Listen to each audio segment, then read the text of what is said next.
मत्ती की इंजील मुकद्दस उसका 28वां बाब उसकी 6 आयत लिखा है, वो यहाँ नहीं है क्योंकि अपने कहने के मुताबिक जी उठा है।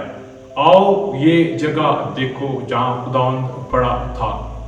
हम कई दफा समझते हैं हम खुदावंद को कबूल करने के बाद अगर गुनाह की हालत में भी रहें तो कोई बात नहीं है, वो हमारे साथ ही है। क्या वाकई वो हमारे साथ? कलाम मुकद्दस के मुताबिक सिमसून एक औरत के पास है और खुदावंद के कहने के मुताबिक उसे अपने सर के बाल नहीं काटने थे, लेकिन उसने औरत को बताया और अपने सर के बाल कटवा दिए। उसके बाद उसने दोबारा से वही कोशिश की कि दुश्मनों को मारे, उठ खड़ा हो और जैसे पहले वो दुश्मनों को तहस नहस करता था वैसे करे। लेकिन कलाम कहता है उसकी कुव्वत जाते रही, खुदावंद उसके पास से जाते रहे। खुदावंद तो हर जगह मौजूद हैं, आमीन।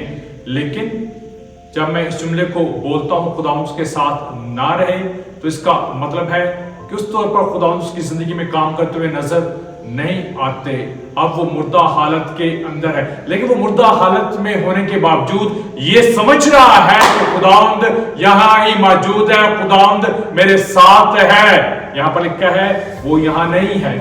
आप भी सोचो, हो सकता है आप भी उन हालतों में रह रहे हो जिन हालतों में वो नहीं चल रहा, जहां से उसने हमें जिंदा किया है, और हम उन हालतों में रहकर समझते हैं वो यहाँ मौजूद है। नहीं, वो मौजूद है। ना सिर्फ वो जिंदगियों को जिंदा करता है बल्कि ये भी नहीं चाहता जिंदगी फिर से मुर्दा हालत में जाए और मुर्दा हालत के अंदर उसे ढूंढती फिरे। तुम जिंदा को मुर्दों में क्यों ढूंढती हो? सिमसून ढूंढ रहा है और सिमसून समझ रहा है कि वो गुनाह की हालत में भी मेरे साथ और मैं वैसे इस्तेमाल होगा जैसे पहले इस्तेमाल होता। नहीं, वो जी उठा ताकि मैं भी अपनी जिंदगी के अंदर जी उठूं, जी उठी जिंदगियां बसर करूं, क्योंकि वो जी उठा है। यीशु के नाम में आमीन।